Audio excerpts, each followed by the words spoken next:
تو ہمیں اسی رنگ کی نظر آتی ہے جس رنگ کے ہم نے اینک پہنے. اور اگر ہم چاہیں تو ہم قسم کھا سکتے ہیں کہ کائنات ایسی ہی ہے، یقیناً کائنات ویسے ہی ہے جیسے ہم نے اینک پہنی ہے. لہٰذا بحث یہ نہیں ہونا چاہیے کہ جو تم کہہ رہے ہو وہ صحیح ہے یا غلط ہے، بحث یہ ہونا چاہیے کہ تم پہلے اینک اتارو. منی تابع کہ جو ہدایت ربانی حاصل کرنا چاہتا ہے اسے پری کنسیوڈ آئیڈیاز چھوڑنے ہوں گے، اور جو معیار حق و باطل رضوان ہو، جو معیار حق و باطل کتاب اللہ نے کلام اللہ نے مقرر کیا ہے اسے فالو کرنا ہوگا. پھر نتیجہ کیا نکلے گا؟ سبل السلام. وہ ایک سلامتی چاہتا ہے، سبل السلام سلامتی کے راستے، انفرادی سلامتی، اجتماعی سلامتی، معیشت میں سلامتی، معاشرت میں سلامتی، سیاست میں، ثقافت میں، تہذیب میں، دین کے ہر دائرے میں، دنیا میں، عقبہ میں، ہر سلامتی کا راستہ جو ہے وہ تمہیں کتاب اللہ اس پر چلائے گی. وَيُخْرِجُهُم مِّنَ الظُّلُمَاتِ إِلَى النُّورِ، اور اللہ اس قرآن کے ذریعے تمہیں تاریکیوں سے، مراد ظلمات ہیں فرعون، حامان اور قارون، فرعونیت، حامانیت اور قارونیت، یہ سب سے بڑی ظلمت ہے. سیاسی استبداد فرعون، معاشی استبداد قارون، اور مذہبی پیشوائیت کشتہ سلطانی و ملائی و پیری. تو یہ تینوں استبدادی قوتیں جو ہمیشہ سے نوع انسانی کے راستے میں سنگ گراں بن کر کھڑی رہی ہیں اور آج بھی ہیں، ان کے ظلمتوں سے، منفی اور تخریبی نتائج سے نکال کر اللہ نور کی طرف، نور سے مراد ہے استقلال، آزادی، وحدت، توحید. 14/5 سیدنا موسیٰ علیہ السلام نے جس طرح اپنی قوم کو ظلمات سے نکالا اور نور کی طرف لائے، تو اس کا 14/5 میں ذکر ہے، اور یہی مقصود ہے. 14/1 کے حوالے سے قرآن اسی لیے نازل ہوا ہے، بِإِذْنِهِ سے مراد ہے اپنے قانون کے ذریعے، اس کا قانون یہی ہے. وَيَهْدِيهِمْ إِلَىٰ صِرَاطٍ مُّسْتَقِيمٍ، اور اس نور کے غلبے، تمکن، استخلاف، اس کی طرف جو سیدھا راستہ ہے، پختہ راستہ ہے، پکا راستہ ہے، امیٹر امر راستہ ہے، اس پر وہ انہیں چلائے. ماقبل وفقہ محترم ذکر تھا کہ ہم نے یہود اور نصارہ دونوں سے میثاق لیا، اور اس میثاق کو انہوں نے پامال کیا. تو میں نے کہا تھا کہ لا تغلو فی دینکم، غلو فی الدین جب آتا ہے، اقداریں تبدیل ہوتی ہیں، تحریف آتی ہے، یا ان کے بارے فرمایا کہ تو انہوں نے تحریف کی، یحرفون الکلم عن مواضعہ. تو اس تحریف کا پہلا جو رفقائے محترم گڑبڑ کا مقام آتا ہے نا، وہ رسالت کے باب میں ہوتا ہے. رسول جو ہے وہ مقام رسالت پر نہیں رکھا جاتا، اس کو مقام الوہیت پر لے جاتے ہیں. رسول اپنی ذات میں مقنن بن جاتا ہے، رسول کو منبع بنا لیا جاتا ہے تقدیس کا، طہارت کا اور قانون سازی کا اپنی ذات. یعنی اسے مقام بشریت اور مقام رسالت سے اٹھا کر مقام الوہیت پر لے جاتے ہیں. اور چونکہ یہ عمل نصارہ میں بدرجہ عتم ہوا، اور پھر پوپ آئے، احبار آئے، رہبان آئے، اتخذوا احبارهم ورہبانهم اربابا من دون اللہ والمسیح ابن مریم، اور ہم سے قریب تر انہی کا ذکر تھا، یا انہی کا دور تھا. اس لیے اب اس گمراہی سے کہ جو قرآن کا فریضہ منصبی تھا کہ یہ ظلمت سے نکال کر نور کی طرف لاتا ہے، تو ایک بہت بڑی ظلمت جو تھی اس کا ذکر کیا جا رہا ہے، اور اس سے نکالنا مطلوب ہے. کیا فرمایا؟ لقد کفر الذین قالوا ان اللہ هو المسیح ابن مریم، کہ کفر کیا ارتکاب کیا انہوں نے جنہوں نے یہ عقیدہ بنا لیا کہ اللہ کون ہے؟ وہ مسیح ابن مریم ہی تو ہے. جس طرح ہمارے ہاں وہی جو مستوی عرش کا خدا ہو کر مدینے میں آ گیا مصطفیٰ ہو کر، وہ جو مرکزی کنٹرول جس کے ہاتھ میں تھا وہی جب نیچے اترا ہے تو مدینے میں مصطفیٰ بنا ہے. احمد احد وچ فرق نہ کوئی، میم رول پائی ہوں. ہم اس رب کی عبادت کرتے ہیں جس نے اپنے اوپر عین کا نقاب اوڑا ہوا ہے. عرب کا عین نکال دے تو وہ رب ہے. تو یہ ان اللہ هو المسیح ابن مریم، کہ محمد رسول اللہ ہی تو جو ہے وہ عرب، وہی تو اللہ ہے. تو وحدت الوجود اپنی تمام شکل میں. قل ان سے پوچھو فمن یملک من اللہ شیئا ان اراد ان یہلک المسیح ابن مریم وامہ ومن فی الارض جمیعا. ان سے پوچھو کہ اللہ کے راستے میں کون رکاوٹ ڈال سکتا ہے، کہ اگر وہ ارادہ اللہ کر لیتے کہ وہ مسیح کو یعنی محمد رسول اللہ کو وفات دیں، ہلاک کریں، اور ان کی ماں کو، ان کے اجداد کو، اوپر کے سلسلوں کو، وہ من فی الارض جمیعا، اور جو ان کے دور میں تھے اور آج کے دور میں ہے، یعنی مطلب ہے مالک الملک، اقتدار کا مالک صرف ایک اللہ ہے، اس اللہ کے اقتدار کی چابیاں کنیاں اسی کے ہاتھ میں بھی، یعنی مقالید، اس نے اپنے یہ اختیارات کسی کو ڈیلیگیٹ نہیں کر دی، محمد رسول اللہ کو اس نے الوہیت کا جامع یا چادر نہیں پہنا دی، وَلِلَّهِ مُلْكُ السَّمَاوَاتِ وَالْأَرْضِ، زمین و آسمان کا اقتدار، ملکیت اسی کے پاس ہے، اور جو کچھ ان کے مابین وہ بھی اسی کا ہے، یخلق ما یشاء، وہ اپنی مشیت کے تحت جس چیز کو چاہتا ہے، لیکن اس کی حکمت مقتضی ہوتی ہے، تو وہ اپنی مشیت حاکمانہ اور حکیمانہ کے تحت جو چاہتا ہے خلق کرتا ہے، واللہ علی کل شیء قدیر، اور اللہ نے ہر چیز کے پیمانے مقرر کر رکھے ہیں۔ تو یہ تو وحدت الوجود کا بگاڑ کہ نبی کو الوہیت کا مقام دے دیا، تو جب الوہیت کا مقام دیا تو اس کے افعال، اعمال، سنتیں، طریقے سارے کے سارے اصل دین بن گئے، اور کلام اللہ اپنے مقام بلند سے گر گیا۔ اب رسالت کے بعد جو عامت الناس یعنی امت ہے، اس کے جو اولیاء ہیں، غوث ہیں، کتب ہیں، ابدال ہیں، انہوں نے کیا، یہ یہودیت کی خرابی تھی، اس کا ذکر کر فرمایا وقالت الیہود والنصارى، یہود اور نصارہ نے نیچے اتر کر یہ دعویٰ کیا نحن ابناء اللہ، کہ ہم سب تو ایسے جیسے اللہ کے بیٹے، واحباؤ، اس کے چہیتے۔ فرمایا اچھا دعویٰ تو ان کا یہ ہے کہ ہم اللہ کے چہیتے ہیں، امت مختار ہیں، امت مرحومہ ہیں۔ قل فلم یعذبکم بذنوبکم، ان سے پوچھو کہ دنیا جہان میں تم ہی کیوں ہو کہ جن پر تباہیاں، بربادیاں، شکست، ناکامی و نامرادی تمہاری نافرمانیوں کی وجہ سے تمہارا رخ کیوں کرتی ہے؟ جس طرح ہم کہتے ہیں خار ہیں، بدکار ہیں، ڈوبے ہوئے ذلت میں، کچھ بھی ہیں لیکن تیرے محبوب کی امت سے۔ تو اللہ تعالیٰ فرماتے ہیں کہ اگر تم واقعی اللہ کے حبیب ہو اور اللہ کے حبیب کے حوالے سے ہو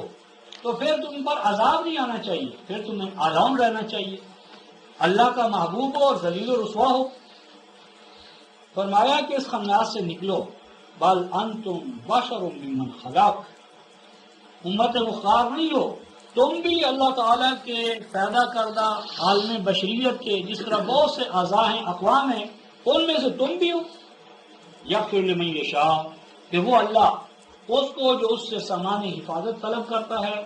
اس کو اپنے قوانین کے تحت سامان حفاظت عطا کرتا ہے، اور جو اس کے قوانین کو توڑتا ہے اور اس طرح اپنے لیے عذاب کا مورد بنتا ہے اس کو وہ عذاب سے ہمکنار کرتا ہے۔ وَلِلَّهِ مُلْكُ السَّمَاوَاتِ وَالْأَرْضِ، اور زمین و آسمان کا اقتدار اعلیٰ، اختیار کامل صرف اللہ ہی کے پاس ہے، اور زمین و آسمان کے مابین جو کچھ ہے وہ بھی اسی کا ہے۔ وَإِلَيْهِ الْمَصِيرُ، اور بے شک ہر چیز انجام کار مکافات عمل کے حوالے سے اسی اللہ کی طرف یا اس کے قانون مکافات عمل کی طرف بڑھ رہی ہے۔ اب انہوں نے نصارہ نے مسیح کو الوہیت کا مقام دیا اور اپنے بارے میں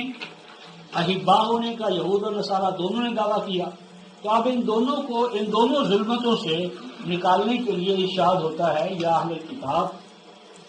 اے کتاب والو، قد جاءکم رسولنا، بے شک آ گئے تمہارے پاس ہمارے رسول، یبین لکم، کہ جو بیان کرتے ہیں کھول کھول کر تمہارے لیے، علی فطرۃ من الرسل،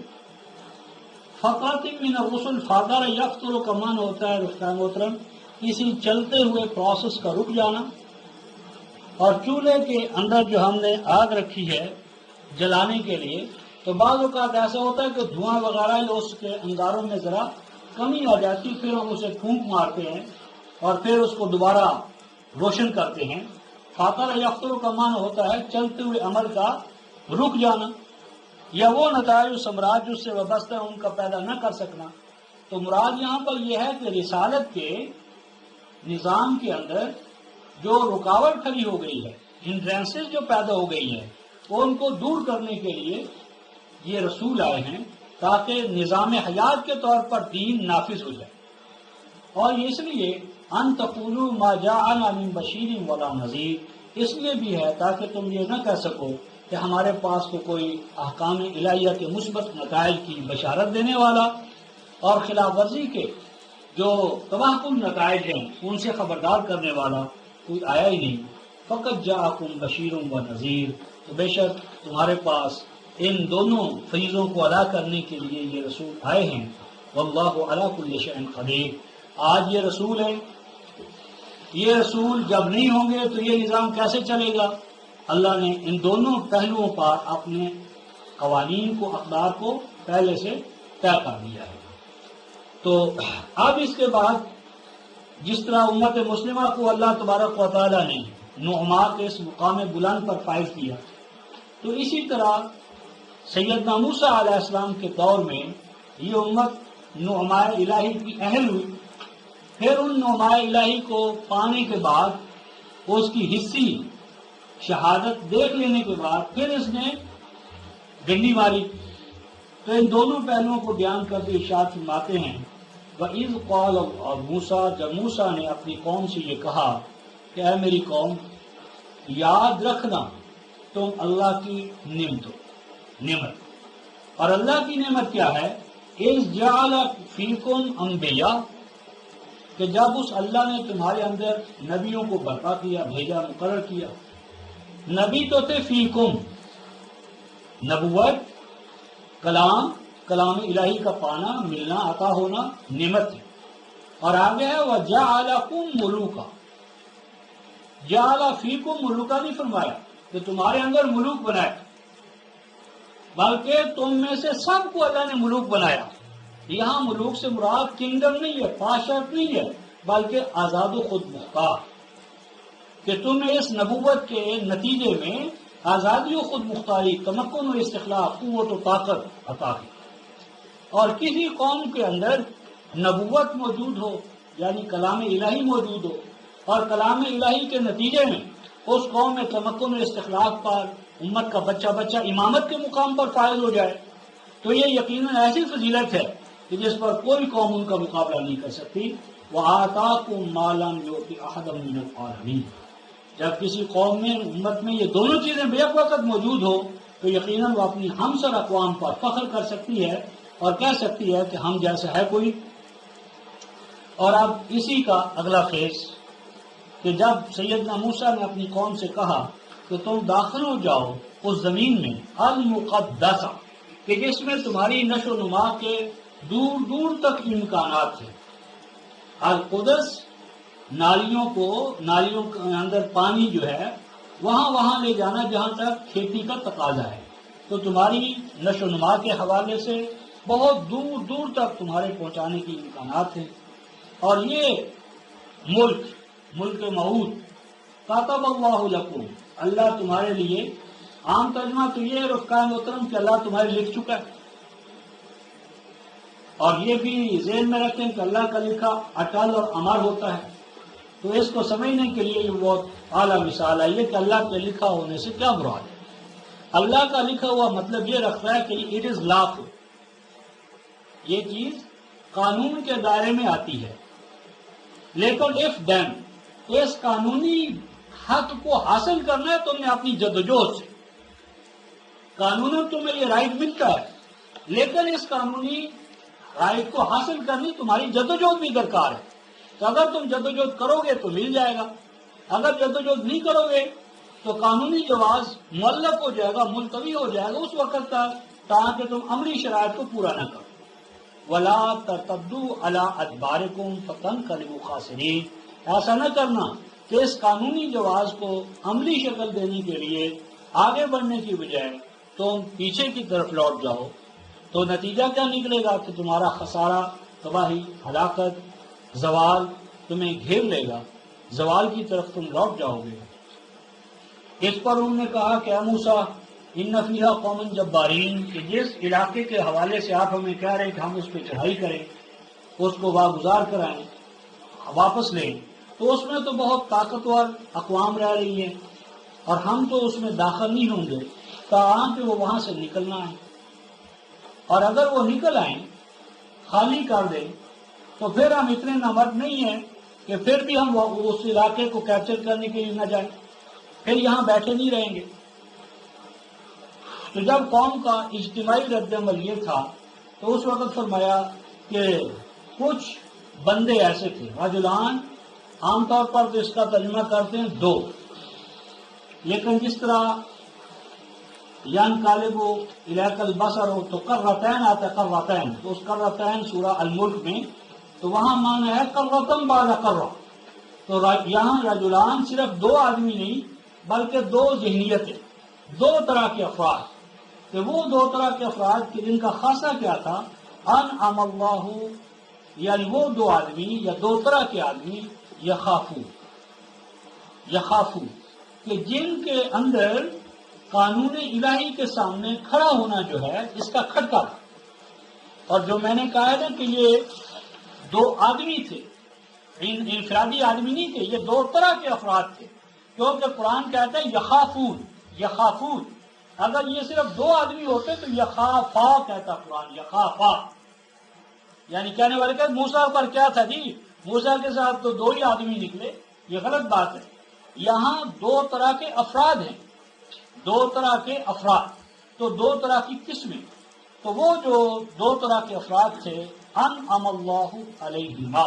وہ دراصل صحیح معنی میں منعم علیہ جماعت کے اندر جو خشیت، احکام الہیہ کے ساتھ جھکنا، احکام الہیہ کی خلاف ورزی سے ڈرنے کا جو جذبہ ہے، یہ ہے نعمت الہی، وہ بدرجہ عطا ان میں موجود تھا۔ انہوں نے اپنی قوم کو لیکچر دیا، ان سے کہا ادخلوا علیہم الباب، کہ تم آگے بڑھو اور ان پر حملہ کرو، فَإِذَا دَخَلْتُمُوهُ فَإِنَّكُمْ غَالِبُونَ، اگر تم ہمت سے کام لوگے، چڑھائی کرو گے اور صبر اور استقلال سے کام لوگے تو یقیناً تمہیں اللہ غلبہ عطا کرے گا۔ وَعَلَى اللَّهِ فَتَوَكَّلُوا إِن كُنتُم مُؤْمِنِينَ، اگر تم مومن ہو تو تمہیں یقیناً اللہ کے نظام پر بھروسہ کرنا چاہیے، اس کی اقدار وحی پر بھروسہ کر کے آگے بڑھو، بشرطے کہ تم مومن ہو۔ تو انہوں نے اس پر بھی کہا کہ اے موسیٰ تم جاؤ، ہم تو ہرگز داخل نہیں ہوں گے اس میں تاکہ وہ جبار اس میں موجود ہیں۔ پس تو جا وربک، عام طور پر تو ترجمہ کرتے ہیں رب سے مراد رب جائے، لیکن رب جو ہے وہ بڑے بھائی کو بھی کہتے ہیں، تو تو اور تیرا بھائی جاؤ، ہارون کو ساتھ لو، فقاتلا، اور جا کر وہاں جنگ کرو، اور اگر تم نے جنگ کے نتیجے میں وہاں فتح حاصل کر لی تو ہم داخل ہو جائیں گے، ورنہ یہاں بیٹھ کر ہم اس کا نظارہ کریں گے، انا ہاہنا قاعدون، ہم تو یہاں بیٹھے نظارہ کریں گے، ہمارے اندر اتنی ہمت و طاقت نہیں، ہمیں کیوں ہلاک کرتے ہو جبار کے سامنے لے جا کر۔ تو اس پر آپ نے ارشاد فرمایا قال رب، اے میرے پروردگار، انی لا املک الا نفسی و اخی، فرمایا کہ اس وقت میرا زور نہیں چل رہا، میرے حکم میں نہیں آ رہے یہ میری قوم والے، بس اگر تیرا حکم ہے کہ میں آگے بڑھوں تو میں اپنے آپ کو اور اپنے بھائی کو لے کر آگے بڑھتا ہوں، اور جو بھی ہمارے ساتھ آگے چڑھے فافرق بیننا وبین القوم الفاسقین، اے اللہ میں ایسی فاسق قوم کی امامت و پیشوائیت سے باہر آئے، ان کے اور میرے مابین جدائی ڈال۔ تو یعنی بتانا یہ ہے کہ یہ اس حد تک ناہنجار قوم ہے کہ یہ اپنے محسنوں کے ساتھ ایسا کرتی رہی ہے تو اے محمد رسول اللہ والذین معہ، تمہارے ساتھ اگر ان کا کوئی یہ کردار ہے تو یہ کوئی انوکھا نہیں ہے، ان کے غلط طرز عمل سے تمہیں پریشان ہونے کی ضرورت نہیں، ہمیشہ سے ابتدا سے یہ قوم محسن کش ہے، اور جو ان کو مقام بلند پر فائز کرنے والے ہیں ان کے ساتھ یہ ان کا طرز عمل ہے، تو اگر آپ کے ساتھ ہو رہا ہے تو کون سی بات ہے؟ تو فرمایا قال فإنها محرمة عليهم 40 سنة، تو اس پر اللہ تعالیٰ نے حضرت موسیٰ سے کہا کہ بے شک یہ ارض مقدس اب ان کے لیے یہ اس سے محروم کر دیے گئے، محروم ہو گئے، محروم کیے گئے، اور یہ محروم اللہ نے نہیں کیا، فلما ذاقوا اذاق اللہ قلوبهم، اپنی بد کرداری کی وجہ سے اللہ تو قانون کے حوالے سے ان کو دیتا ہے 40 سنہ، 40 سال، مراد یہ ہے کہ جب تک یہ نسل تباہ و برباد نہ ہو جائے ٹھوکریں کھا کھا کر، اور نئی نسل میدان عمل میں نہ نکلے اور اس کی تعلیم اور تربیت سے ہی نہ ہو، تو اس وقت تک یہ بوڑھے جو ہیں سابقہ دور غلامی میں پلے ہوئے، تو جب تک یہ رہیں گے تو ان کے لیے اس ارض موعود کو حاصل کرنا مشکل ہے۔ یتیہون فی الارض، یہ تو ٹکریں کھاتے رہیں گے، قیامت گوئیاں مارتے رہیں گے، یعنی سرگرداں رہیں گے زمین میں. فلا تأس علی القوم الفاسقین، اور فرمایا کہ ایسی فاسق قوم جب سرگرداں ہو، ٹکریں مارے زوال و ادبار میں، تو ان کے افسوس کی بات نہیں، کوئی افسوس نہ کرو، کیونکہ وہ تو ڈھول ڈنگروں کے مقام پر ہے. تو ڈھول ڈنگر اس لیے ہیں کہ وہ ذبح ہو، لدو جانور بنے. اس کے بعد بنی اسرائیل ہی کے حوالے سے ایک تو نبی کے حوالے سے ان کا یہ کردار تھا کہ نبی کی اطاعت و فرما برداری میں وہ آگے بڑھنے کی بجائے پیچھے ہٹے، اور جب ان کو کہا گیا کہ تمہارا فلاں حق بنتا ہے اس کو حاصل کرنے کے لیے جدوجہد کرو، جسمی آگے بڑھو، تو آگے بڑھنے کے لیے بیک آؤٹ کر. لیکن ان کا جو داخلی نظام تھا اس میں مار دھاڑ، قتل اور خونریزی، اور بھائی کا بھائی کو قتل کرنا، یہ ان میں کوئی مشکل کام نہیں تھا. یعنی یا تو محسن کشی میں اس مقام پر ہے، اور یا پھر اندرونی سطح پر یہ ہے کہ ہر طاقت والا جو ہے وہ کمزور کو اس کے حقوق کو پامال کر رہا ہے، اس کی عزت و آبرو کو تباہ و برباد کر رہا ہے. تو یہ اس کا پھر تفصیلی بیان سورہ صافات میں آئے گا، سواد میں، کہ جس میں حضرت داؤد کے حوالے سے مثال ہے کہ ان کے دور میں، یعنی ان کی جو تمکن و استخلاف سے پہلے کی حالت تھی کہ ہر بڑی مچھلی چھوٹی مچھلی کو تباہ کر رہی تھی، ہر بڑا بھائی چھوٹے بھائی کو کھا رہا تھا، یعنی ہر بڑا جو ہے وہ چھوٹے کے خون پر پڑ رہا تھا، اس کی محنت کا استحصال کر رہا تھا. تو یہاں جو آ رہا ہے وَاتْلُ عَلَيْهِمْ نَبَأَ ابْنِ آدم، تو یہ میں جس طرح پہلے بھی کہہ چکا ہوں 3:59 میں اور 7/10 میں کہ آدم سے مراد نوع آدم ہے، آدم سے مراد نوع آدم ہے، 7/10 اور 3:59، اور یہی بات 2:30 میں عرض کی تھی. جب بھی آدم کا لفظ آتا ہے تو اس سے مراد ہم بابا آدم لے جاتے ہیں، اور بابا آدم لے جانے کی وجہ سے ساری باتیں پیدا ہوتی ہیں. تو آدم نوع آدم کا نمائندہ ہے، اور ابنائے آدم سے مراد کوئی بھی، اور مراد تعریض ہے یہاں پر، یعنی مقصود تو بنی اسرائیل کی طرف اشارہ کرنا ہے، لیکن ان کو اس قابل نہیں سمجھا جا رہا کہ براہ راست ان کا نام لیا جائے. یا جب کوئی اپنے مقام بلند سے گرتا ہے تو اس کو ہم اس قابل نہیں سمجھتے کہ براہ راست اسے خطاب کرے، وہ خطاب ہی کا اہل نہیں. تو اس حوالے سے خطاب براہ راست کرنے کی بجائے ابنائے آدم کے حوالے سے بات بتائی جا رہی ہے. فرمایا کہ ابنائے آدم میں سے 2 کا واقعہ ان کو بتائیں، اور یہ بربنائے تمثیل بھی ہو سکتا ہے اور بربنائے واقعہ بھی. اور دراصل یہود جو کچھ کر رہے تھے یہ 2:83-84 میں آ چکا ہے. انتم ہؤلاء تقتلون انفسکم، یہ تم ہی تو ہو کہ بھائی بندوں کو قتل کرتے ہو، ان کو ان کے گھروں سے نکالتے ہو، اور جب وہ ساری ماردار کر لیتے ہو تو پھر کیا تو لاؤ بھی چندہ کہ ہم ان کو جا کر آزاد کروا لیں. تو اس کے لیے کوئی بار آدم کے دور کی طرف جانا ضروری نہیں. 2:84-85 میں ابنائے آدم یعنی بنی اسرائیل کا معاشرتی جو ماحول تھا وہ بھی یہی تھا. اور پھر میں نے جس طرح کیا ہے کہ آدم سے مراد نوع آدم. اذ قربا قربانا، کہ جب ان دونوں نے تقرب کے لیے کچھ اعمال کو انجام دیا. تو یہ قرب جو رفقائے محترم ہے تقربا قرب. اب ایک قرب جو ہے تو 39:2 میں والذین اتخذوا من دونہ اولیاء، وہ کیا کرتے ہیں ما نعبدہم الا لیقربونا الی اللہ قربا. تو ایک قرب کا طریقہ ہے قوانین الہیہ کے حوالے سے، اور ایک قرب کا طریقہ ہے مشائخ پرستی، اسلاف پرستی، احبار و رہبان کو قرب کا ذریعہ بنا لینا. تو فرمایا کہ دونوں جنسوں نے، یعنی ایک اہل حق اور ایک اہل باطل، ایک دنیا میں قسط کو قائم کرنے والے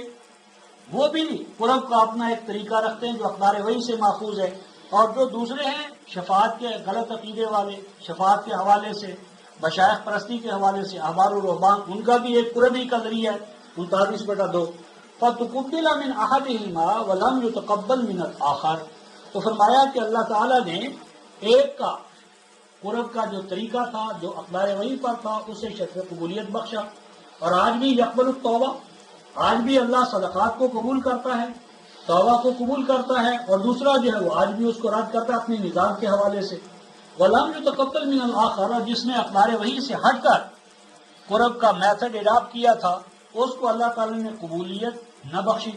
وہ نامقبول ٹھہرا۔ قال لأقتلنک، تو جب یہ دونوں ذہنیتیں سامنے آتی ہیں تو یہی سے کشمکش شروع ہوتی ہے۔ تو بجائے اس کے کہ جن کی جدوجہد مردود ہوتی ہے وہ مقبول کے پاس آئیں اور صحیح راستہ اختیار کریں، وہ کیا کرتے ہیں؟ لأقتلنک، وہ صلح کے راستے میں قتل و قتال کا راستہ کھول دیتے ہیں، ان کے راستے میں ہندرین سے شروع کر دیتے ہیں، ان کو راستے سے ہٹانے کے لیے 3 21 22 وَيَقْتُلُونَ، وہ قتال کرتے ان کے خلاف لوگوں کے، یامرون جو حکم دیتے بالقسط، تو وہ کہتے ہیں کہ اب ہم تو تمہیں قتل کریں گے، ہم تو تمہیں راستے سے ہٹائیں گے۔ 14 بیٹا یہ جو اس میں ہے کہ ہر نبی کو اس کی قوم نے کہا کہ یا تو تمہیں ہم بستی سے نکال باہر کریں گے، اور اگر چاہتے ہو کہ تم یہاں رہو تو تم ہماری جو سابقہ تہذیب ہے، قدریں ہیں، ملت ہے، اس پہ تم واپس لوٹ آؤ۔ ہر نبی کو اس کی قوم نے یہی کہا کہ یا تو تم واپس آ جاؤ، اور اگر نہیں آتے تو پھر ہم تمہیں تباہ و برباد کر دیں گے۔ تو اس پر ہر نبی نے یہی کہا کہ بھئی ایسا نہیں ہوگا، ہم تمہارے سامنے سرنڈر نہیں کریں گے۔ تو وہاں یہاں بھی لأقتلنک، ہم تمہیں راستے سے ہٹا دیں گے، قتل کر دیں گے۔ قال انما يتقبل الله من المتقین، فرمایا کہ جہاں تک اللہ تعالیٰ کے یہاں سے قبولیت کا تعلق ہے تو یہ تو اس کو عطا ہوتی ہے جو اقدار وحی کے ساتھ ہم آہنگ ہو، یعنی عدالت کو قائم کرے، اخوت کو، ربوبیت عالمینی کو۔ آگے تم ہمارے راستے میں رکاوٹیں کھڑی کرو گے، قتال کرو گے، تو انبیاء اور ان کے جانشین قتال میں اوفینس نہیں کرتے، وہ ڈیفینس کرتے ہیں۔ 22/41 اس پر وہ کہتے ہیں لئن بسطت الی یدک لتقتلنی ما انا بباسط یدی الیک لاقتلک، کہ اگر تم ہمیں قتل کرنے کے لیے اپنا ہاتھ بڑھاؤ گے تو ہم اپنا ہاتھ اس لیے نہیں بڑھائیں گے کہ ہم تمہیں قتل کرنا چاہتے ہیں، ہم تو اپنا دفاع کریں گے، یعنی ہمارا ارادہ تمہارا قتل کرنا نہیں ہے، ہم تو اپنے دفاع میں آگے بڑھیں گے، اور اس کے نتیجے میں جو خون خرابہ ہوگا اس کا نتیجہ کیا نکلے گا؟ اس کی ذمہ داری تمہارے اوپر ہوگی، کیونکہ اوفینس تم نے کیا ہے، تم نے ظلم کا آغاز کیا ہے۔ تو فرمایا انی اخاف اللہ رب العالمین، ہم یہ سب کچھ اس لیے کر رہے ہیں کہ ہمیں ربوبیت عالمینی اگر دنیا میں قائم نہ ہو تو انسان اپنی انسانیت سے گر جاتا ہے۔ ہم اپنے رب کی ربوبیت کو اس کائنات میں زندہ حقیقت بنانا چاہتے ہیں، کیونکہ اگر یہ نہ ہو تو انسان حیوانوں کے مقام پر آ جائے گا۔ انی ارید ان تبوء باسمی واسمک فتکون من اصحاب النار، اور ہم یہ کام اس لیے کریں گے، دفاع کا، اوفینس نہیں کریں گے، تمہارے اوپر اس لیے ہاتھ نہیں اٹھائیں گے کہ ہم تمہیں قتل کرنا چاہتے ہیں، ہم تو اپنا دفاع کریں گے، اور اگر اس کے نتیجے میں تم مار دھاڑ کا شکار ہوتے ہو یا تمہارے بیوی بچے یتیم ہوتے ہیں تو فرمایا کہ ہمارا ارادہ تو یہ ہے کہ آغاز ہمارے گناہ کا، جہاں اسمی سے مراد ہمارا گناہ نسبت اضافت ہے، یعنی وہ گناہ جو تمہاری نسبت سے ہمیں کرنا پڑے گا، یعنی ہمیں کمزور بھی ہونا پڑے گا، نقص من الاموال والانفس والثمرات، ان تمام مراحل سے جو گزرنا پڑے گا، یا اسم بمعنی مشاکلہ واسمک، اور تمہارا تو ہے ہی کہ تم ہمارے راستے میں رکاوٹ بن رہے ہو، ہمیں انسانی حقوق نہیں دینا چاہتے، تو اگر تم ایسا کرو گے تو ہم یہ کریں گے فتکون من اصحاب النار، اور ہمارا یقین ہے کہ تمہاری ہر جو بھی ہوگی وہ انجام کار تمہیں ناکام کرے گی، نامراد کرے گی۔ وذالک جزاء الظالمین، اور یہی وہاں آیا تھا 229 میں کہ تم یہ قتال کرو، اور اگر وہ باز آ جائیں تو تم روک دو، اور اگر باز نہ آئیں تو ظالموں کو ایسی ہی جزا، بدلہ، یعنی ان کو صحیح معنی میں ایسا مزہ چکھاؤ کہ آئندہ کے لیے وہ ظلم نہ کر سکے۔ فطوعت له نفسه قتل اخیہ، فرمایا کہ آخر کار وہ باطل طاقت کیا کرتی ہے، آخر کار آمادہ کر لیتا ہے اس کو اس کا نفس امارہ۔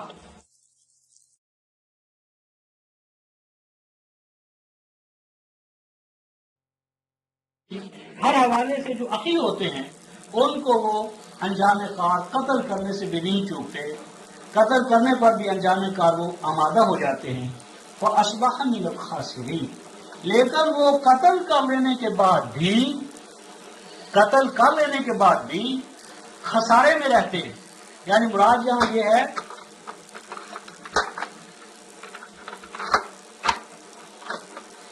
کہ انہوں نے قتل تو اس لیے کیا تھا کہ اسلام غالب نہ ہو، نظام ربوبیت قائم نہ ہو، اسلام کا غلبہ نہ ہو، لیکن اس غلبے کو پھر بھی وہ نہیں روک سکتے، وہ غلبہ پھر بھی ہو کر رہتا ہے، اور اس غلبے کے جو نتائج ہیں وہ درخشندہ نتائج جو اپنے آپ کو منوا لیتے ہیں۔ آگے اس کے بعد فرمایا فَبَعَثَ اللَّهُ غُرَابًا يَبْحَثُ فِي الْأَرْضِ لِيُرِيَهُ كَيْفَ يُوَارِي سَوْءَةَ أَخِيهِ، فرمایا کہ ایسی حالت میں فَبَعَثَ اللَّهُ غُرَابًا، بھیجے اللہ کسی غراب کو۔ غراب جو ہے رفقائے محترم، یہ عام طور پر تو کوے کو کہتے ہیں، لیکن غراب جو ہے غرابا یغرب غربم و غرابا، اجنبی کو کہتے ہیں، باہر سے آنے والا، دور سے آنے والا۔ تو یہ دور سے آنے والا جو ہوتا ہے یہ ہیں انصار کے ساتھ مہاجرین، یعنی مائگریٹ کرنے والے، کوئی حبشہ سے آ رہا ہے، کوئی روم سے آ رہا ہے، یعنی جو ابنائے وطن ہیں، مکہ والے ہیں، وہ تو اہل ایمان بھائیوں کو قتل کر رہے ہیں، لیکن اس کے برعکس ایک دوسری صورت جو ہوتی ہے، اللہ تعالیٰ اپنے نظام کے تحت بھیجتا ہے باہر والوں کو، دور سے، دور دراز سے آنے والے علاقوں سے آنے والے افراد، وہ اس اسلام کے غلبے کے لیے، اس نظام کو ایک زندہ حقیقت بنانے کے لیے وہ آتے ہیں، اور وہ کیا کرتے ہیں یبحثوا فی الارض، اور وہ آ کر تحقیق کرتے ہیں زمین میں، یعنی زمین میں کیا نظام ہے، کیسے حالات ہیں، یا ان کی زمین اور کیسے حالات تھے اور کیسا نظام چاہیے تھا اور آج کیا ہے۔ یعنی یہ غراباً وہ افراد ہوتے ہیں جن میں تحقیق کا، تفحص کا مادہ ہوتا ہے، جو بحث ہو چکے ہیں، مٹی کے ساتھ مٹی بن چکے، انہوں نے کیا آنا ہے۔ یہ غراب یبحث فی الارض وہ لوگ ہیں کہ جن کے اندر تحقیقی مواد ہوتا ہے، تحقیقی ذہن ہوتا ہے، وہ سوچنے سمجھنے کے حوالے سے ان کے اندر سابقہ استعداد جو مر نہیں چکی ہوتی وہ قائم ہوتی ہے۔ تو کیوں یہ ساری تحقیق اور جدوجہد کیوں کرتے ہیں؟ لِيُرِيَهُ كَيْفَ يُوَارِي سَوْءَةَ أَخِيهِ، وہ آتے ہیں اس لیے تاکہ ان کو سمجھائیں، ان کو بتائیں کہ تم تو مار دھاڑ پر نکلے ہوئے ہو، تم تو اپنے بھائی بندوں کو مار رہے ہو، ہم آئے ہیں، یہ آتے ہیں تاکہ سمجھائیں ان کو کہ اپنی بھائی بندوں کی کمزوریوں پر، کوتاہیوں پر، اس نظام کے بغیر کوئی اور نظام ہے ہی نہیں جو اس کو ڈھانپ سکے۔ سوا جو ہے 7/27 میں کمزوریوں کو کہتے ہیں کہ وہ آزاد افراد آتے ہیں اور وہ سر کی آنکھوں سے دکھاتے ہیں کہ ہم بھائی چل چل کر فلاں جگہ سے یہاں اس لیے پہنچے ہیں کہ یہی یہ نظام حیات ہے، کہ جس نظام حیات کے نتیجے میں انسان کی کمزوریاں اور کوتاہیاں چھپ جاتی ہیں، یعنی نکفر عنکم سیئاتکم وقال یا ویلتا اعجزت ان اکون مثل هذا الغراب فاواری سوءة اخی۔ اس کے لیے ہم 68 سورہ جو ہے رفقائے محترم، اس میں قرآن حکیم میں جنتی معاشرہ جب دوسری طرف جاتا ہے تو اس میں بھی ایک اوسط ہوتا ہے، وہ کہتا ہے کاش کہ ہم اس بات کو پہلے سمجھ لیتے تو ہم یہ مار دھاڑ اور اپنے بھائی بندوں کے خون خرابے سے اپنے آپ کو نہ کرتے، لیکن لا تہین مناس، اس وقت وہ وقت گزر چکا ہوتا ہے۔ اس کے لیے آپ یہ جو 68 سورہ ہے، سورہ القلم، سورہ القلم کی آیت نمبر 16 سے آیت نمبر 32 تک ان کا ذکر ہے، بلکہ 33 اور 34 کو بھی شامل کر سکتے ہیں کہ جس میں یہ عذاب کی کیفیت اور وہ پھر آنے والے کیسے سمجھاتے ہیں۔ تو وہ اس وقت کہتے ہیں ہائے افسوس کہ ہم اس قابل نہ ہوئے کہ باہر سے آنے والے مثل هذا الغراب، باہر سے آنے والے انہوں نے تو آ کر ہمارے بھائی بندوں کی کمزوریوں کو ڈھانپنے کا ہمیں طریقہ سکھایا، اور ہم اپنی مفاد پرستی کے جذبے کے تحت ہم ایسے نہ ہوئے کہ اپنا جو پڑوسی تھا، بھائی تھا، اس کی جو معاشی کمزوریاں، کوتاہیاں اس نظام کے ہاتھوں پیدا ہو رہی تھی، اے کاش کہ ہم اسے ڈھانپنے والے بن جاتے. فاصبح من النادمین، تو فرمایا کہ یہ اس حالت کو دیکھ کر اب کف افسوس ملتے ہیں. اے کاش کہ ہم ایسا کر لیتے تو یہ زوال نہ آتا، یہ تمکن و استخلاف ہمارے پاس رہتا، حکومت و حاکمیت ہماری قائم رہتی. تو اب یہ مار دھاڑ جو انبیاء علیہ السلام کی ان امتوں میں کہ جب ان کے اندر فطرت من الرسل وہ نظام زندہ نہیں رہتا، تو اس کے حوالے سے بات ہے وَمِنْ أَجْلِ ذَلِكَ كَتَبْنَا عَلَى بَنِي إِسْرَائِيلَ أَنَّهُ مَنْ قَتَلَ نَفْسًا بِغَيْرِ نَفْسٍ أَوْ فَسَادٍ فِي الْأَرْضِ فَكَأَنَّمَا قَتَلَ النَّاسَ جَمِيعًا. فرمایا کہ یہی وجہ ہے کہ اگر نظام ربوبیت قائم نہ ہو تو انسان کا قتل کتنا اس کے لیے سہل ہو جاتا ہے. اسی وجہ سے ہم نے بنی اسرائیل کے لیے یہ لازم قرار دیا کہ وہ اس بات کو سمجھ لیں کہ جو کوئی قتل کرے گا کسی انسانی جان کو بغیر اس کے اس انسانی جان نے کوئی کسی دوسرے انسان کو قتل کیا ہو یا یہ کہ اس نے زمین میں کوئی فساد برپا کیا ہو، تو انہیں علم ہونا چاہیے کہ ایک انسان کا قتل ایسا ہی ہے جیسا کہ کل انسانیت کو قتل کرنا. اس میں 31/28 میں قرآن نے کہا ہے ما خلقکم ولا بعثکم الا کنفس واحدہ. پوری نوع انسانی جو ہے وہ ایک وحدت ہے، پوری نوع انسانی. اور جس طرح میں نے عرض کیا تھا کہ میکانزم جب ہوتا ہے مشین وحدت ہے تو اس کا ایک ٹائر بھی اگر پنکچر ہو جائے تو وہ کل کے کل سسٹم کو آگے بڑھنے سے روک دیتا ہے. تو فرمایا کہ پاس جس نے قتل کیا ایک فرد کو بغیر اس کے تو اس نے کل کو قتل کیا. ومن احیا فکأنما احیا الناس جميعا، اور جس نے ایک انسانی جان کو حیات بخشی، وہ اس کے لیے حیات کو آگے بڑھانے کا باعث بنا، اس کو زندہ رہنے کے مواقع دیے، تو گویا کہ اس نے کل نوع انسانی کو اس کے پاؤں پر کھڑا کیا، اس کے لیے حیات کا باعث بنا. وَلَقَدْ جَاءَتْهُمْ رُسُلُنَا، اور بے شک ہمارے رسول تو آئے ہی اس لیے ہیں کہ ایک بھی انسانی جان رائے گا نہ جائے، ایک بھی انسانی جان بلا گناہ اس کو تنزل میں زوال میں نہ مبتلا ہونا پڑے، اور وہ واضح احکام لے کر آئے. ثم ان کثیر منهم بعد ذلك في الارض لمسرفون، لیکن دنیا کی غالب اکثریت یہ ہے کہ وہ دین کو جب مذہب میں تبدیل کر دیتی ہے، دین مذہب میں تبدیل ہوتا ہے، سنویت آ جاتی ہے، تسلیس آتی ہے، مذہبی پیشوائیت، سیاسی استبداد، معاشی استبداد، تو پھر انسان کی کوئی قیمت نہیں رہتی. بے شک بہت بڑی اکثریت ان میں زمین میں فساد پیدا کر رہی ہے، یعنی انسان مقام بلند سے گر کر حیوان محض بن چکا ہے. اور وہ لوگ کہ جو اس نظام حق کے راستے میں رکاوٹ کھڑی کریں، دین کو مذہب میں تبدیل کریں، انسانیت کے کسی فرد کو بھی ذلیل و رسوا کرنا چاہیں، اب ان کے احکام آتے ہیں انما جزاء الذین یحاربون اللہ ورسولہ. اور وہ لوگ جو بالفعل جنگ لڑتے ہیں اللہ اور رسول کے خلاف، اللہ اور رسول سے مراد ہے مرکز ملت، قرآنی مملکت، قرآنی نظام حیات. اور یہ تقریباً تمام قدیم اور جدید اہل تفسیر اس کو مانتے ہیں، اس میں کوئی تنازع نہیں ہے. وَيَسْعَوْنَ فِي الْأَرْضِ فَسَادًا، اور جو بھی نظام حق کو تہوبالا کرے گا اس کا لازمی معنی ہے کہ وہ زمین میں فساد برپا کرنا چاہتا ہے، اس کی جدوجہد کرنا چاہتا ہے. ان کی سزا یہ ہے کہ انہیں قتل کیا ہے. قتل سے مراد بالفعل قتل کرنا بھی ہے، اگر انہوں نے دوسرے انسانوں کو قتل کیا ہے، ان کو ناکام کرنا بھی ہے، ان کی جدوجہد کو روکنا بھی ہے. اور یصلبوا، اور اگر ان کے جرم کا تقاضا ایسا ہو تو ان کو پھانسی دے دی جائے. اور تقطع ایدیہم وارجلہم من خلاف، یا ان قطع کیا جائے ان کے ہاتھوں کو اور ان کے پاؤں کو من خلاف. من خلاف کا ترجمہ کرتے ہیں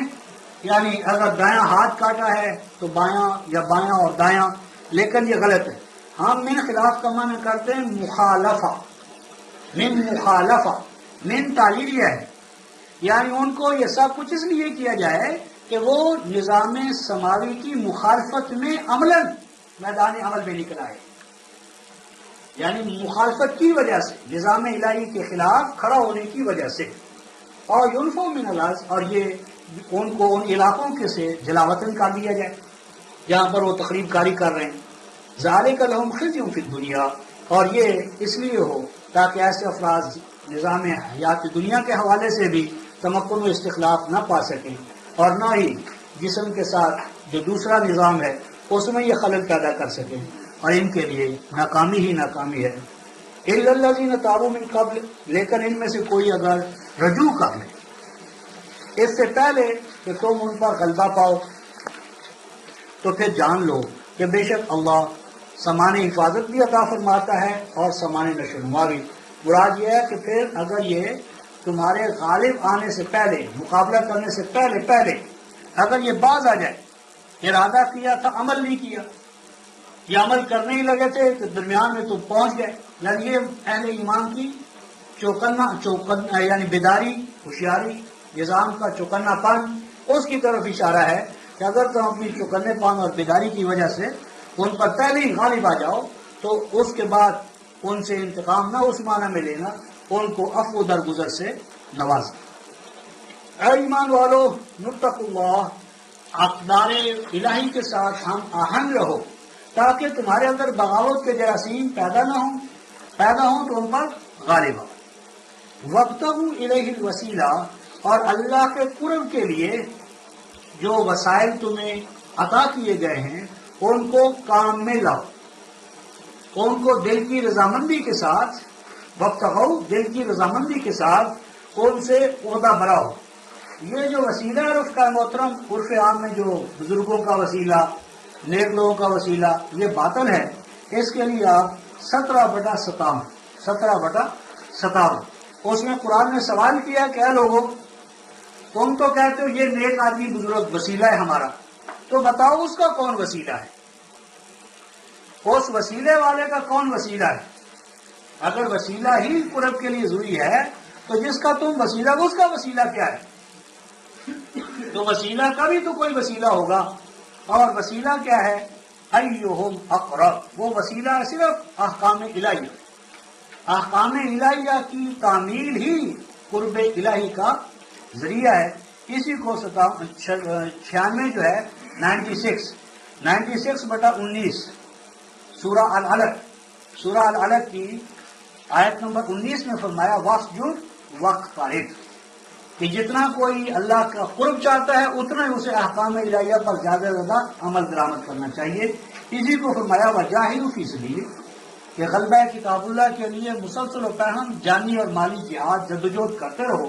لعلکم تفلحون، تاکہ تم اس فلاح سے، کامیابی سے ہمکنار رہو۔ لیکن یہ جو جدوجہد کا راستہ ہے، احکام الہیہ پر چل کر اللہ کا قرب حاصل کرنا ہے، یہ زوال پذیر قوموں کو راس نہیں آتا۔ اس لیے فرمایا ان الذین کفروا، اور وہ لوگ جو اس جدوجہد اور ایمان کے راستے کا انکار کرتے ہیں، لو ان لہم ما فی الارض جمیعا، یہ تو ایک شیخ کا وسیلہ لے کر آئے ہیں، ایک آدمی کو آگے پیش کریں گے۔ قرآن کہتا ہے کہ اگر یہ مکافات عمل کا انکار کرنے والے افراد اگر یہ اس سب کچھ کو بھی لے لیں جو زمین میں ہے، یعنی زمین و آسمان کی تمام مخلوقات، نبی، ولی، شیخ جتنے ہیں، یہ سب کے سب جمیعہ، سب کے سب ان کے پاس ہو جائیں، وَمِثْلَهُ مَعَهُ، اور بھی زمینیں پیدا کر لی جائیں، اور ان زمینوں کی مخلوقات بھی ان کے پیچھے آ جائیں یا یہ ان کو آگے لے آئیں،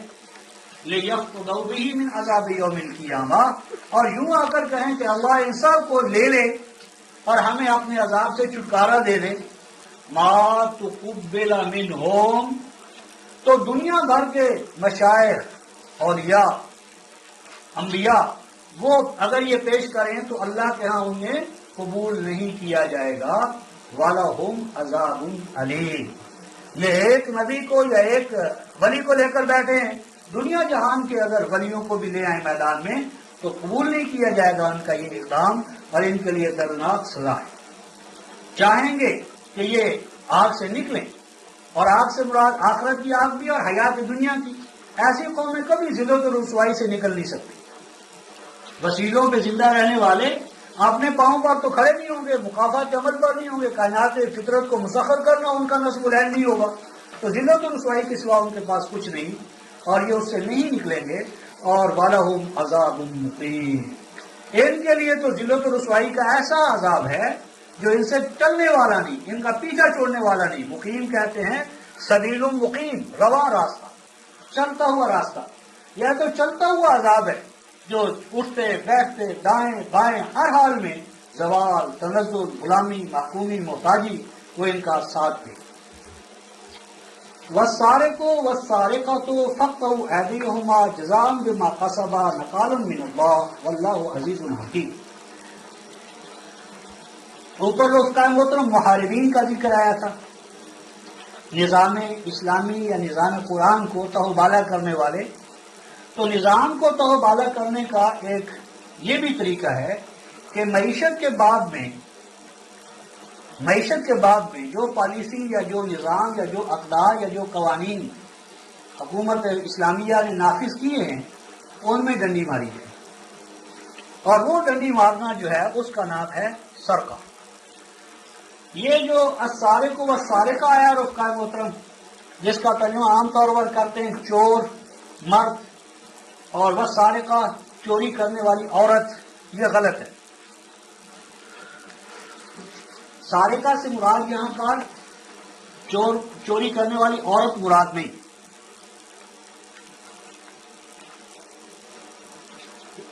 نمبر 2، یہ السارق اور السارقہ عادی ہیں، ہنگامی، عارضی اور عارضی جذبے کے تحت، یا مثلا بھوک کا ماحول ہے اور بنیادی ضروریات زندگی فراہم نہیں ہو رہی،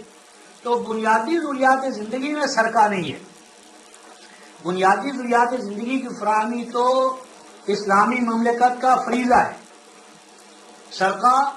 کے یہ قوانین اسلامی مملکت میں اس وقت آتے ہیں جب نظام ربوبیت کی ضمانت ملے، اور جب نظام ربوبیت کی ضمانت ہی نہیں ہے تو یہ نہیں. یہ اسلامی مملکت تب ان احکام کو نافذ کرتی ہے جب نظام ربوبیت نافذ. تو سارق تو ہے چور، اور قرآن حکیم نے السارق جب کہا ہے نا، السارق، تو یہ جس طرح الشارب،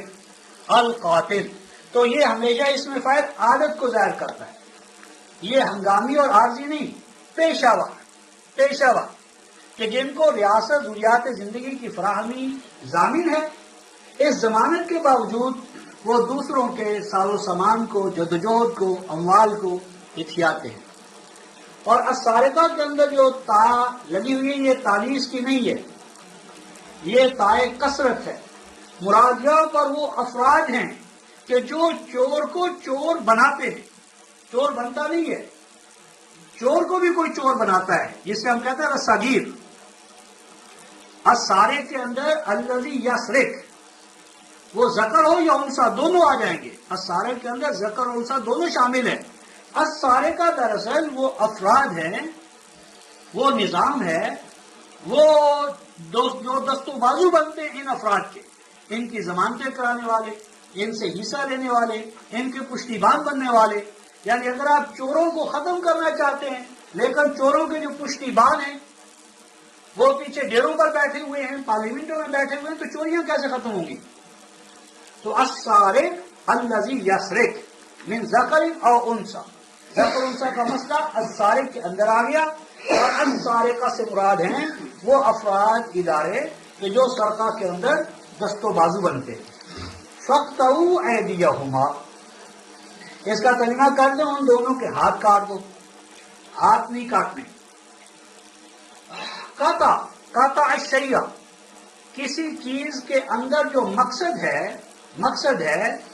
وہ مقصد پورا نہ ہو. جس طرح 29/29 میں قوم لوط کے بارے میں ارشاد فرمایا گیا تقطعون السبیل، کہ تم سبیل کو کاٹتے ہو. سبیل راستہ، یعنی راستے کو رواں دواں ہونا چاہیے، راستے کو رواں دواں ہونا چاہیے. تم راستے کے اندر بیٹھ کر اس کا رواں دواں جو ہونا ہے اس کو روک لیتے ہو. مراد یہ کہ راستے کے جو مقاصد ہیں وہ تم پورے نہیں ہونے دیتے. تو فَاقْطَعُوا أَيْدِيَهُمَا، وہ ذرائع کہ جو ان کو چور بننے پر آمادہ کرتے ہیں، ان کا قلع کما کرو. جزاء بما کسبا، اور یہ قلع کما اس لیے کرو تاکہ ان کی یہ جو کارستانیاں ہیں ان کا ان کو بھرپور بدلہ ملے. نکالا من اللہ، اور یہ اس لیے ضروری ہے تاکہ آئندہ کے لیے یہ اس سے باز آ جائے، ان کو نکیل ڈال دی جائے. اور اللہ ہے غالب حکمت والا. یہ جو میں نے کہا رفقائے محترم کہ ان کے ہاتھ کاٹنا مراد نہیں ہے، آگے دیکھیے آیت میں خود ہی بتا دیا، فمن تاب من بعد ظلمه واصلح فان اللہ یتوب علیہ ان اللہ غفور رحیم. فرمایا کہ ان میں سے جو اس ظلم کے بعد نظام حق کی طرف رجوع کر لے اور اس طرح اپنی اصلاح کو ظاہر کر لے تو بے شک اللہ ان کی توبہ قبول کرتا ہے. تو سوال یہ ہے کہ جب آپ نے اس کا ہاتھ کاٹ دیا، اسے مفلوج کر دیا، اسے اپاہج کر دیا، اسے معاشرے پر ایک نیا زندگی بھر کا بوجھ کے طور پر معاشرے پر لاد دیا، تو اس کی توبہ کیا قبول کی؟ کیا اس کا دوبارہ ہاتھ لگایا جائے گا؟ اور وہ کٹا ہوا ہاتھ جب دوبارہ لگایا جائے گا تو کیا وہ اصلی ہاتھ ہوگا؟ جب اللہ تبارک و تعالیٰ نے اس میں توبہ کا دروازہ کھلا رکھا ہے تو یہ ہو ہی نہیں سکتا اگر اس کا اپنا جینون ہاتھ، اصلی ہاتھ آپ کاٹ دیں. تو اس لیے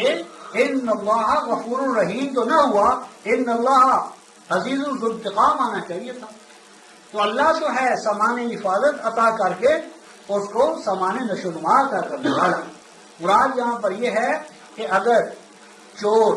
معاشرے میں پیدا ہوں تو چوروں کو وما ان اسباب کے کہ جو انہیں چوری پر آمادہ کرتے ہیں اور ان اداروں کے جو معاشرے کو چور بنوا رہے ہیں ان کا قلع کما کرو. افراد چوری کے اسباب اور حالات پیدا کرو. چور انسان ہیں، وہ مریض ہیں، مریض شفقت کا محتاج ہوتا ہے. مرض سے عداوت رکھو، مریض سے پیار رکھو تو معاشرہ قائم رہے گا. مرض مریض دونوں سے پیار، آباد قبرستان ہوں گے. الم تعلم ان اللہ لہ ملک السماوات والارض، تمہیں معلوم نہیں کہ یہ اس اللہ کا قانون ہے کہ زمین و آسمان کی ملکیت اسی کے لیے ہے. تو اس کا مطلب یہ ہوا کہ چوریاں اس دور میں عام ہوتی ہیں جب نظام ربوبیت انفرادی نظام میں ڈلتا ہے، جب سرمایہ داریت آ جاتی ہے، جب فرد کو اس کے انسانی حقوق اور ربوبیت عامہ کے حقوق ان کو نہیں ملتے اور وہ اللہ کی ملکیت کو انسان وڈیروں کی ملکیت، سرمایہ داروں کی، جاگیرداروں کی ملکیت بناتا ہے تو پھر افراد معاشرہ میں چوری کے رجحانات، غبن کے رجحانات، خیانت کے رجحانات پیدا ہوتے ہیں. فرمایا یعذب من یشاء ویغفر لمن یشاء. اللہ جو ان تمام حکومتوں کا اقتدار کا مالک، اس کے ہاں بھی یہ ہے کہ عذاب وہ اسی کو دیتا ہے جو اپنے آپ کو عذاب کا مستحق کرے، اور سامان نشو و نما بھی اس کو دیتا ہے جو اپنے آپ کو نشو و نما کا اہل ثابت کرے. اور اللہ نے ہر حوالے سے اقدار مقرر کر رکھی ہیں، پیمانے مقرر کر رکھے ہیں. تو اس طرح اس کا محترم آیت نمبر 40 تک ہم پہنچے. آیت نمبر 41 سے ہم آگے چلیں گے. تو آخر دعوانا الحمدللہ رب العالمین.